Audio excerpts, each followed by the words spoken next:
তটিনী, আমি উপর থেকে সব শুনছিলাম। আমি একটা রিকোয়েস্ট করবো মা, তুই বাড়ি থেকে চলে যা।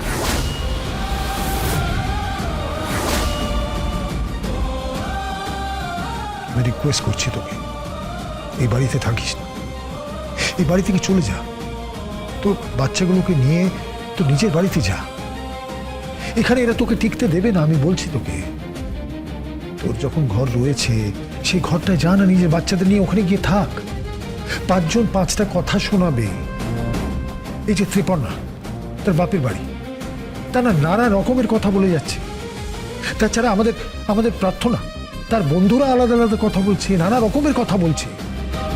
তাই আমি বলছি মা, তোরা এখানে থাকিস না, এখানে তোদের থাকাটা ঠিক হবে না। ছোটকা, হ্যাঁ রে, আমি তোর ভালো ভেবেই বলছি, তোর মঙ্গলের কথা ভেবেই বলছি। কোনোদিন তোর মঙ্গল ছাড়া অমঙ্গল ভাবিনি।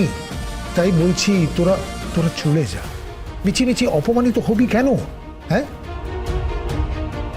তাছাড়া দুবেলা দুমুঠো খাবার তো, সে না আমি জোগাড় করে দেবো, আমি টাকা পাঠিয়ে দেবো।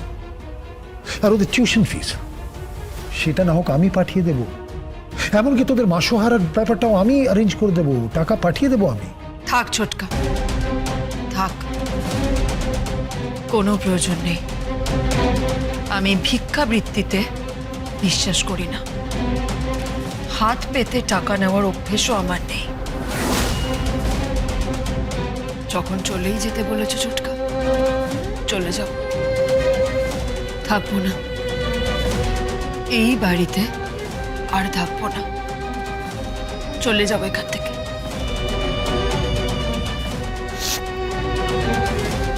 আয় মা, চল।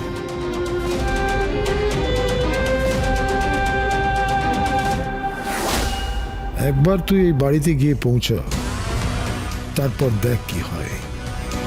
তুই ফেসে গেছিস তটিনী, তুই ফেসে গেছিস। না ঘরে থাকতে পারবি, না বাইরে থাকতে পারবি। তুই ফেসে গেছিস, ফেসে গেছিস তুই।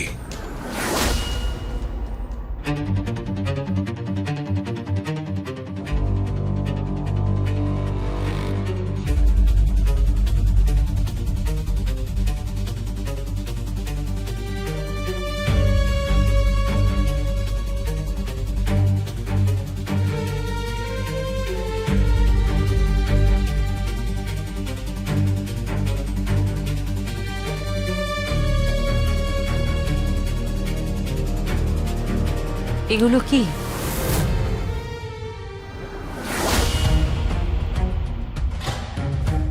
যে যে বুলেটগুলো আমার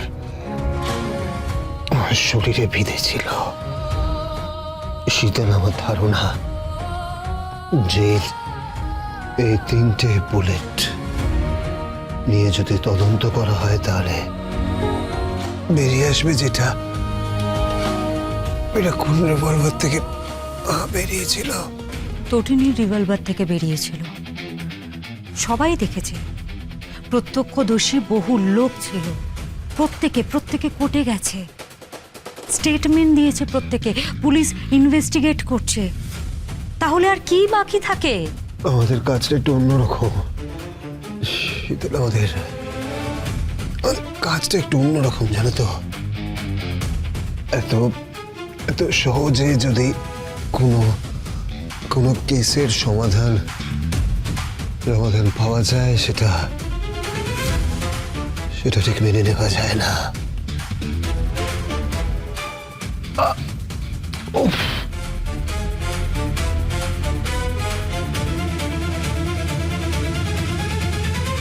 এটা কি? এটা ফোন ম্যানেজ করেছি কোনোভাবে। কিসের জন্য? আর কোর্ট থেকে পেলে তুমি কাকে ফোন করবে? আমাদের এসব জোগাড় করতে অসুবিধা হয় না শীতল, অসুবিধা হয় না।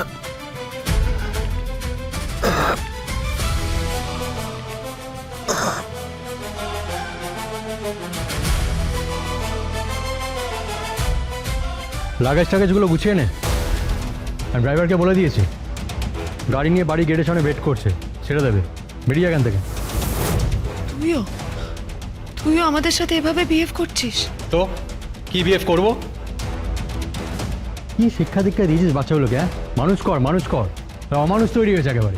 থাক, তোমরা কে কেমন মানুষ সেটা আমার খুব ভালো করে জানা আছে। সব কুম্ভীর আশ্রু ফেলছো, কুমিরের কান্না হচ্ছে সব এখানে বসে বসে।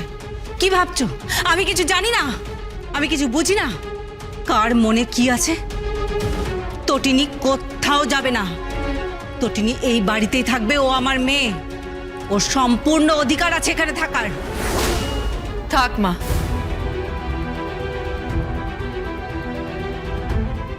চলে যাব মা, এখানে আর থাকবো না, চলে যাব। আর বাবিন্দা, তোর তোর গাড়ির আমাদের কোনো প্রয়োজন নেই রে, তোর গাড়ির আমাদের কোনো প্রয়োজন নেই। আমরা ওই বাসে বা রিক্সায় এরকম নর্মাল ভেহিকলেই চলে যাব। গাড়ি যাওয়ার জন্য অত লাক্সারির কোনো প্রয়োজন নেই। আমরা গরিব তো, আমরা তো লাক্সারিতে আমরা অভ্যস্ত নই। জানিস তো, আমি না আমার ছেলে মেয়েদের দুমুঠো দুবেলা খাইয়েই বাঁচিয়ে রেখেছি। ওরা না ওটাতেই অভ্যস্ত। ওদের ওদের বেসিক নিডস গুলো পূরণ হয়ে গেলেই না ওদের জন্য সেটাই যথেষ্ট। জানিস তো, ওদের না সবসময় আমরা নতুন জামা কাপড়ও কিনে দিতে পারিনি। কখনো কখনো তো পুরোনো জামা কাপড়গুলো ছিঁড়ে গেলে ওগুলোই সেলাই করে পরিয়ে দিয়েছি। ওরা ওই জন্য সব রকম পরিস্থিতিতে না থেকে ওরা অভ্যস্ত হয়ে গেছে। ছোটকা, ওরা না লাক্সারিতে বিশ্বাস করে না। হ্যাঁ গো, ওরা লাক্সারিতে বিশ্বাসই করে না। ওরা বিশ্বাস করে প্রয়োজনে। ওদের সাধারণ ওই ভাত ডাল খাইয়েই আমি বাঁচিয়ে রেখেছি। সামর্থ্য নেই তো, তাই কোনোদিন ওই স্কুল বাসে করেও পাঠাতে পারিনি। ওই ভেহিকলে নামে ওই বাসে করে, নর্মাল বাসে করে স্কুলে দিয়ে এসেছি। ওরা বিরিয়ানিতে বিশ্বাস করে না, ওরা ইটালিয়ানে বিশ্বাস করে না, ওরা কন্টিনেন্টালে বিশ্বাস করে না। ওরা শুধুমাত্র প্রয়োজনে বিশ্বাস করে। ওরা শুধুমাত্র ডাল ভাতে, স্কুলের বই খাতায়, পেন পেন্সিলে, এটাতেই বিশ্বাস করে। ব্যাস। আর প্রার্থনা, ওরা সোনা গয়না নেওয়ার মতো শিক্ষায় শিক্ষিত নয়। ওটা তোমরা হতে পারো, তোরা হতে পারিস। তোরা নিজেরা পুকুর চুরি করে আবার আবার ওদেরকে ব্লেম করছিস। ছি ছি। আমাকে যদি কেউ হাতে তামা তুলসী নিয়ে এক গলা গঙ্গা জলে দাঁড়িয়েও বলে নাকি আমার মেয়ে চুরি করেছে, আমি বিশ্বাস করব না। আমি বলবো সে মিথ্যা কথা বলছে। ইয়েস, সে মিথ্যা কথা বলছে।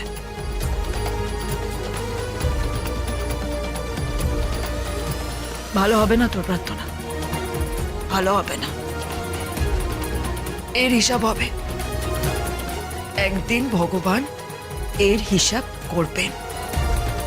এটা তোকে আমি বলে রাখলাম।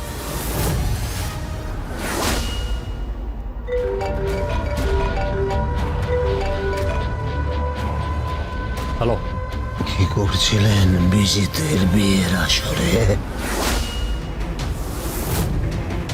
কে বলছেন? কে বলছেন আপনি? কি করছিলেন? কি করছিলেন বিয়ের আসরে? কি করছিলেন? কি করছিলাম মানে? কে বলছেন আপনি? কি আজে বাজে কথা বলছেন? আমি কোনো বিয়ে বাড়িতে যাইনি। ছিলেন ছিলেন বিয়ে আসরে ছিলেন। সাবধানে থাকবেন, কারণ তিনটে বুলেট পরশুরামের শরীরে বিঁধেছিল।